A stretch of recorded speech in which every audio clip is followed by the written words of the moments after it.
Wish I May star Miguel Tan Felix may ka-look-alike na dalawang artista sa Indonesia. At Aldab nagsimula na mag-shoot ng kanilang pelikula sa Italy. Ang Starbite sa Tinilar, Santiago. Gumulong na ang shooting para sa upcoming movie ng phenomenal love team na Aldab. Sa mga larawang ibinahagi ng ilang Aldab fans, makikitang pinagkaguluhan sina Alden Richards at Maine Mendoza sa kanilang shoot sa Lake Como sa Italy. Nagpa-picture pa si Maine sa Italian film crew.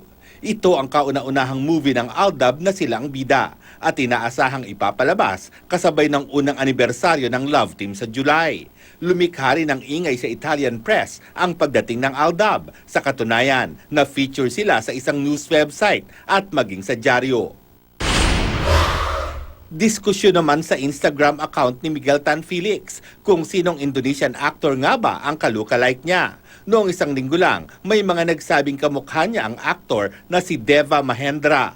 Pero may ilang fans na nag-disagree dahil ang kamukha raw niya ay si Aliando Sharif. May ilang fans din ng Wish I May star ang ikinukumpara ang Miguel Love Team sa April Love Team ng Indonesia.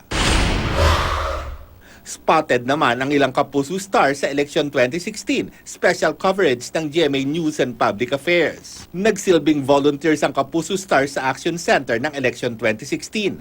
Kabilang dito si Glyza De Castro at Sanya Lopez ng upcoming requel ng Encantadia.